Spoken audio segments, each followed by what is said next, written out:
Thank you, folks. Please welcome the director of the film. You know him from up there, Albert Dabah, please.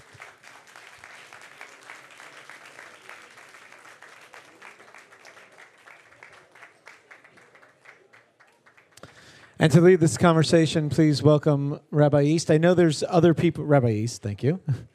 You don't get the same applause as Albert. Sorry. And I know there's other members of the cast and crew here. I don't know who you want to acknowledge, who you want to bring up to, but we'll hand it over to you. Okay. Natasha, please come up. Ed. Who else is here? Aidan, please come up. Young David. Juliet, I think you're here somewhere. Is Juliet here? Yes. All right.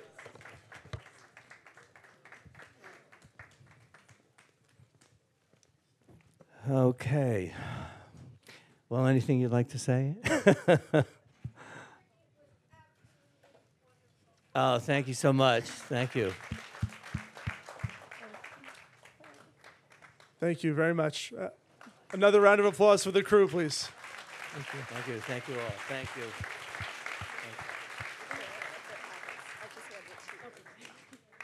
I just want to say, before we start this, thank you everyone for coming tonight.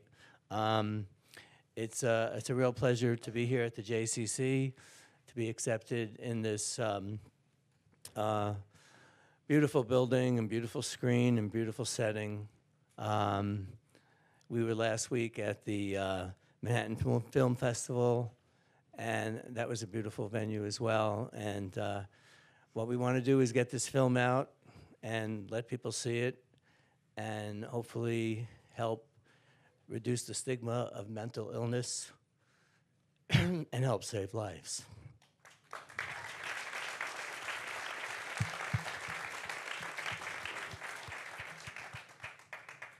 So I think it's in order that we say.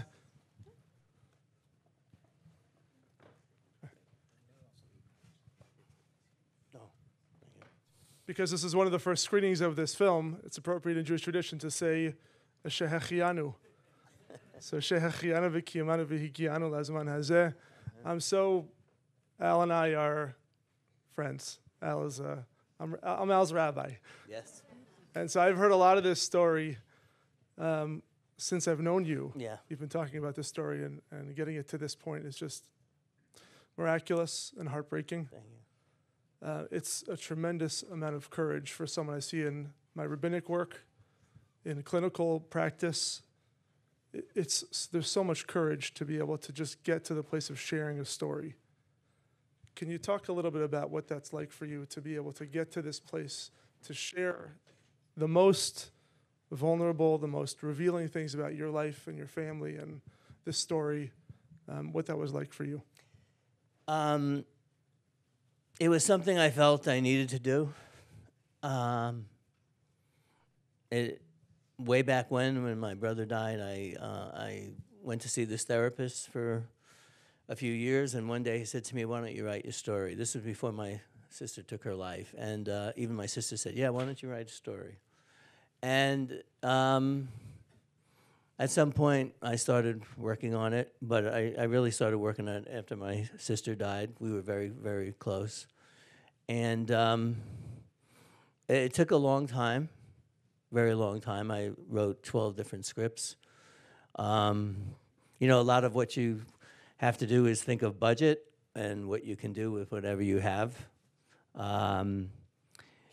So I delved deeply into it, and more as I kept writing, and I was sharing it with many people, which helped me a lot. And when I started to audition, I was auditioning people for a few years. And then finally when I decided, I think I'm going to do it, Juliet, who came to me as an intern, read the script and said to me, she said to me, "You got to do it."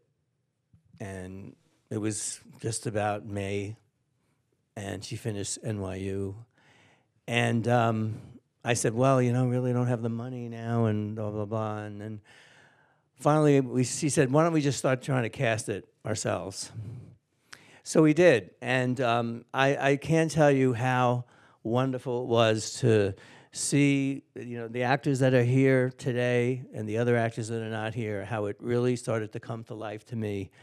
And I had many years of shooting a lot of auditions with all kinds of actors, celebrities, and I learned a lot by that. And at one point I just started to play my father.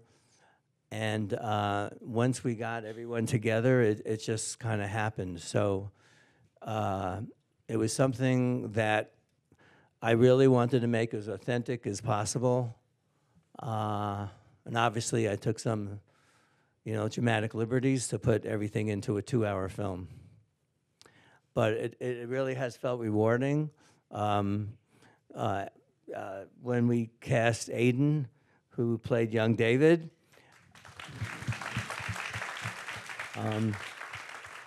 he was so sweet. He came over. We had a few people in the room helping us cast, and he went up to, we were about 5 people. He went up to everyone, shook their hands, said, how are you? Nice to meet you. He was so sweet. And I took him to the ball field to see how we could play. And, I knew he was the one. So that's how it started. Natasha I met the year before. And she just fit in as playing my sister, my youngest, well, she's older than me, my older sister. And Ed, I got to tell you, casting the coach was the hardest part for me. And when Ed came in, I was like, wow. Because I wanted someone who was not rah-rah-rah, but someone who, had a sweetness to him. And he was great. And I really appreciate his work. Thank you. Was it daunting for all of you to be living out Al's family story? I mean, how was that for you, to be the representatives of his family? So yes, it was daunting.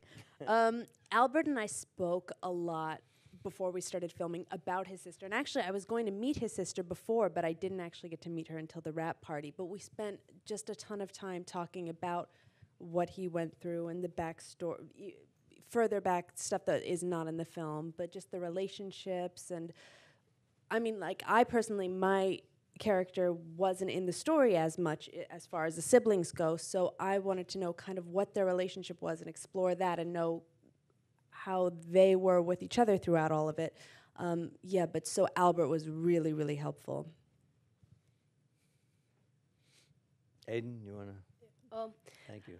I just looked at it as if it were I wasn't playing like a real life person, just as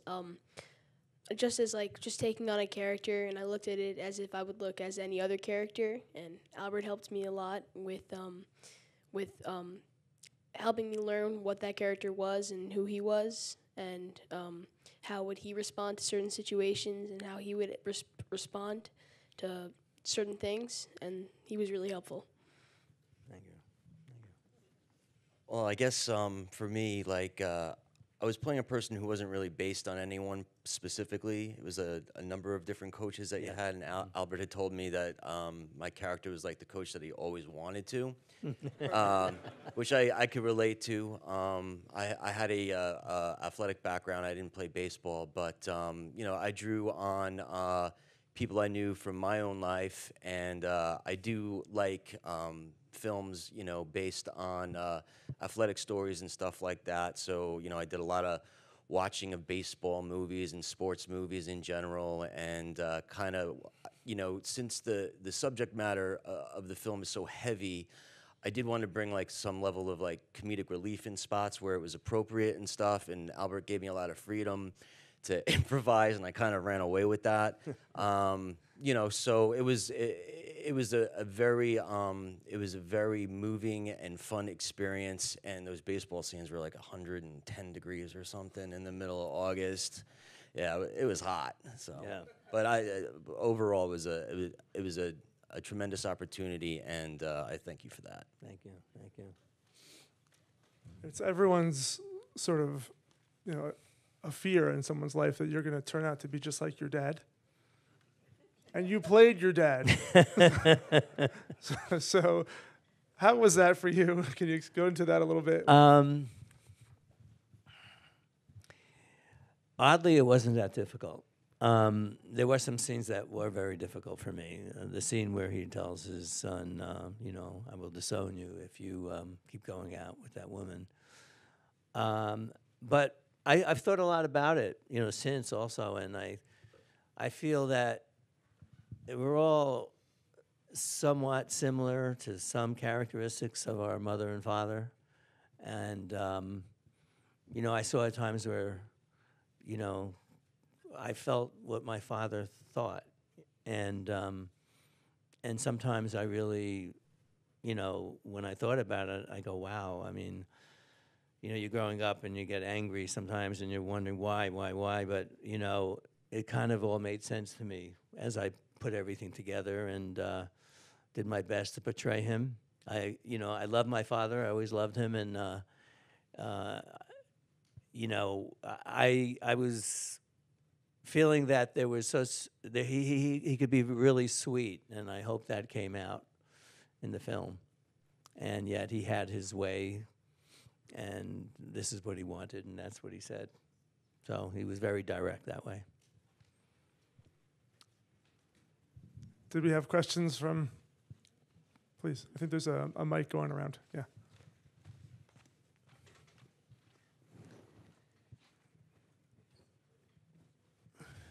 Rabbi, it's a two-pronged question. One, would you show this in your synagogue? And can I recommend this to my rabbi to show in our synagogue? I would love to show it in our synagogue, and absolutely you should recommend it to your rabbi. I don't know who he is, but definitely. Thank you.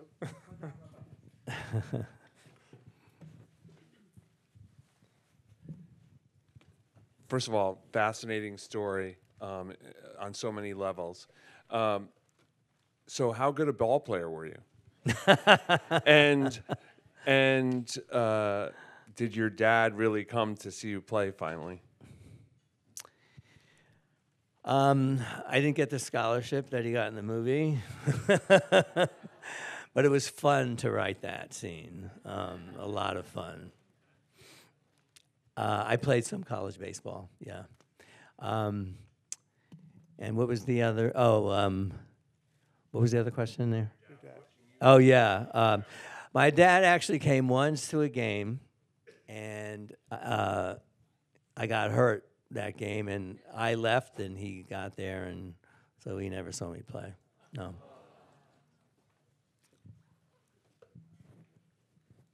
I'm curious about the choice to end on a strikeout. It looks like it's headed for a triumphant kind of ending, and that's, I don't know, that left me uneasy. Well, I was, originally that's what I wanted, a strikeout. And then I thought we were going to shoot it 2 ways where, he hits a home run, something like that. But,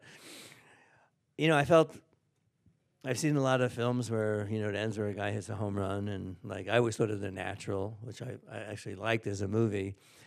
But I wanted to put the sense of reality in the film, that we don't always get that big hit. We don't always excel, even when your father's there.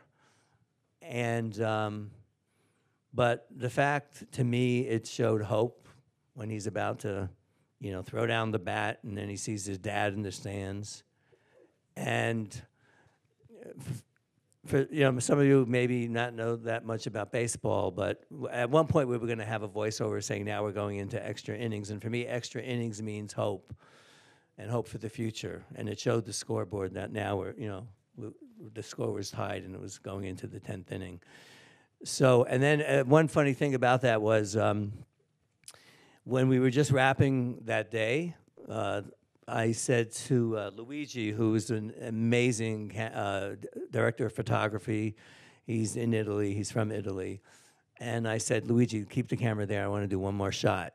And this wasn't in the script, and I pulled Alex Walton, who plays David, the older David, And I said, I'd like to see you just run straight out to center field.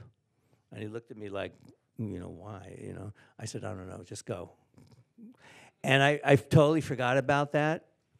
And then we had 2 editors. Luigi started to edit, and then I got this wonderful editor named Ray Hubley.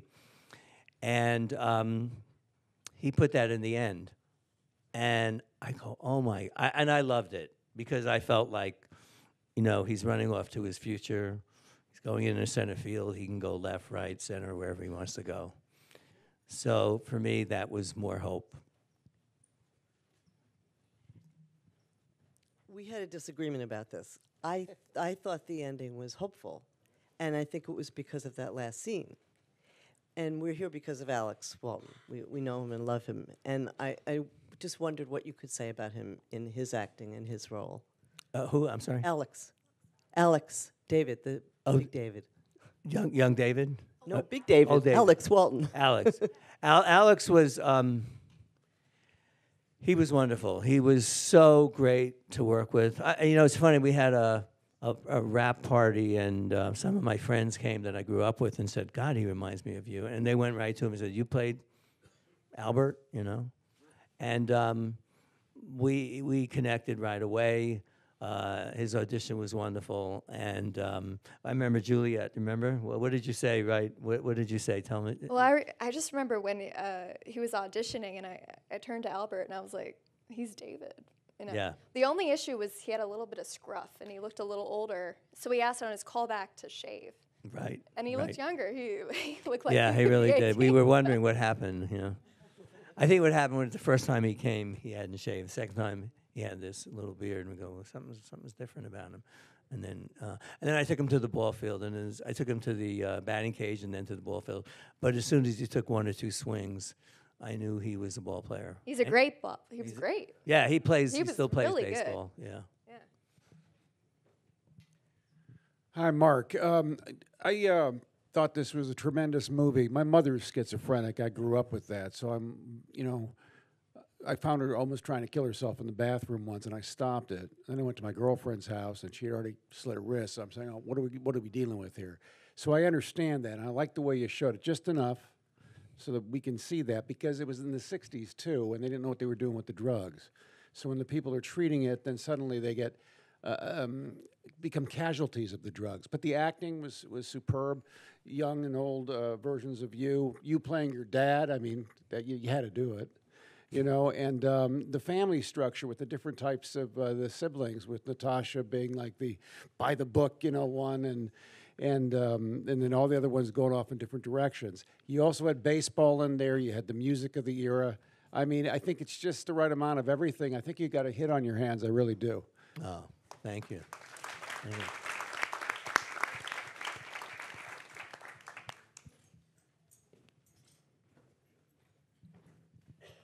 I really enjoyed the movie, and I want to congratulate you on it. I just had one problem, or maybe question. The Dodgers had already moved out of Brooklyn, but couldn't David have been a Dodger fan? Well, so many people ask me that without the movie, why aren't you a Dodger fan? But I think there was a lot of people here from Brooklyn at those times who are Yankee fans. David? Now, yes, some of my friends were Dodger fans.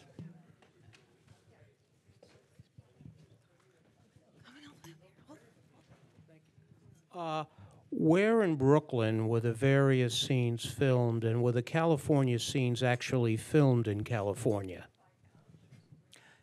No, it wasn't filmed in California. It was that was very difficult to find a place that we can go to without going to California. So we actually shot that in New Paltz, New York, at their baseball stadium, and we got the players from New Paltz to play with us. In Montauk. That was in Montauk. Yeah, beach scene was in Montauk. The ball fields were, well, first of all, the Bonnies is the team that I played for when I was 16 and 17. And I was really glad to have those uniforms there, and actual, guys who are playing now play characters. And that was shot at the parade grounds right next to Prospect Park on the fields where I played. First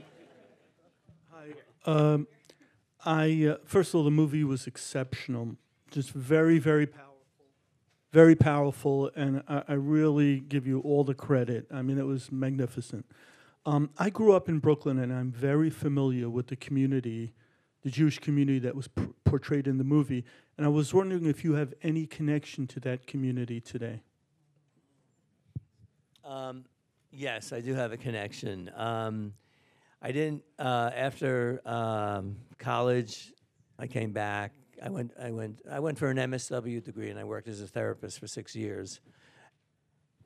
Then I came back home, and I got married, and I moved out to Morristown, New Jersey. That's where I met Rabbi East. And but the friends that I am most closest to are from the community, and I think that, you know, that's like sort of my bedrock, and that's where I'm from. And for me, it was a little difficult. At first, when I wrote it, I wrote a lot more about the community. There was a lot more scenes in the community. But then I wanted to make it a little bit more universal. So I took them out. There were so many changes, but yes, I'm still connected. And even though there's a lot of things, and since the film has been made, I've been talking to people within the community. There are people here tonight from the community, some that I've just met for the first time. And I've been talking to other people who want to see this in the community. And I'm hearing about similar problems that do go on in the community that I was faced with. So one of the things about making the film is to really see and hear from other people of what goes on in their homes. And it just makes me feel that, you know, I was not alone.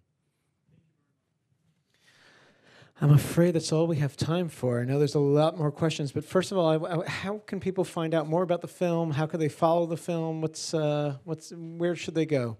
Well, right now what we're doing is we're sending out letters to mental health agencies, JCCs, synagogues. We have 2 bookings at synagogues. We're going to be in the Jersey Shore Festival coming up, so that's going to be played in the community at the end of June. And we had a contract to go on digital on TV, but I decided I wanted to get the word out first about the movie so people know about it. And follow us on social media, Facebook, on Facebook, Instagram. I just want to Innings movie, I think. Yeah. Do you have any more questions? I just was one. I mean, what's really, if you have just one final takeaway message from this film, you want people to know about this film. What's the message that you want to say? I mean, this is your family life story, but really, what's the takeaway, sort of?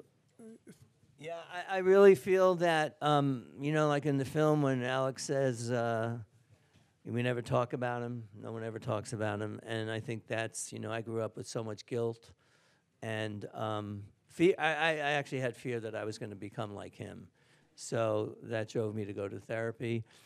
And what I want people to get from the film is just awareness, be grateful for, you know, what we have, and look at other people, and if you see something, you know, become aware of who's around you, be more empathetic, and to help reduce the stigma of mental health problems, and ultimately to, you know, help save lives, because suicide is growing all over the world.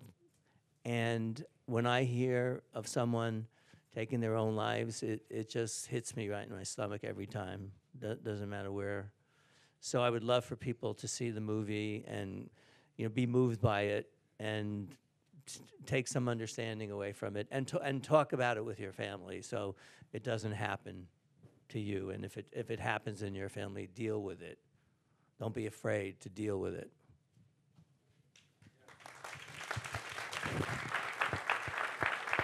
Thank you very much. I want to thank you all for being here. I also noticed the woman who plays Vivian is here with us tonight. Oh, Mara's here.